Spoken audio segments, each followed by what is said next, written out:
Hi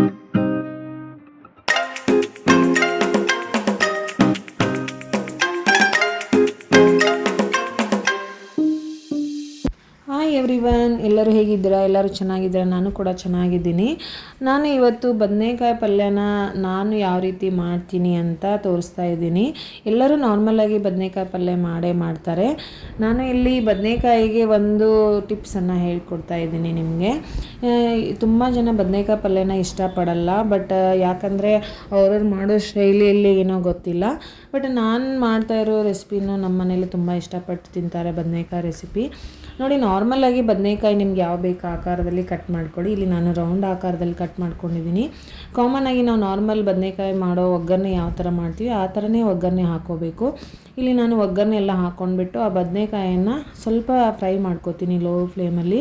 ನೋಡಿ, ಈ ಥರ ನಾನು ರೌಂಡ್ ಶೇಪಲ್ಲಿ ಕಟ್ ಮಾಡಿಕೊಂಡು ಅದನ್ನು ಸ್ವಲ್ಪ ಫ್ರೈ ಮಾಡ್ತಾಯಿದ್ದೀನಿ. ನಿಮಗೆ ಬೇಕಾದ ಆಕಾರದಲ್ಲಿ ಕಟ್ ಮಾಡ್ಕೊಳ್ಳಿ.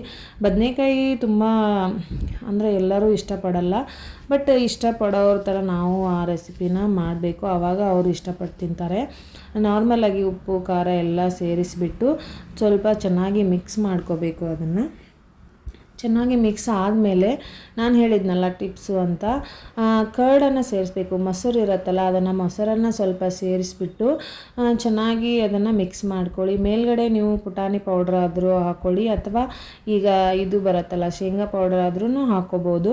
ಹಾಕ್ಕೊಂಡ್ಬಿಟ್ಟು ಚೆನ್ನಾಗಿ ಮಿಕ್ಸ್ ಮಾಡಿ ಅದನ್ನು ಒಂದು ಮುಚ್ಚಳದಿಂದ ಮುಚ್ಚಿ ಒಂದು 5 ಮಿನಿಟ್ಸ್ ಬಿಟ್ಟು ಮೇಲ್ಗಡೆ ಕೊತ್ತಂಬರಿ ಸೇರಿಸಿ ನೋಡಿ, ಚೆನ್ನಾಗಿರುತ್ತೆ. ಇದು ತುಂಬ ಚೆನ್ನಾಗಿ ತಿಂದವರು ಕೂಡ ತುಂಬ ಇಷ್ಟಪಟ್ಟು ತಿಂತಾರೆ. ನಾನು ಮಾಡಿದ ಥರ ನೀವು ಮಾಡಿ ನೋಡಿ, ಯಾವ ಥರ ಅನಿಸುತ್ತೆ ಅಂತ ನನಗೆ ಕಮೆಂಟ್ ಮಾಡಿ ಹೇಳಿ.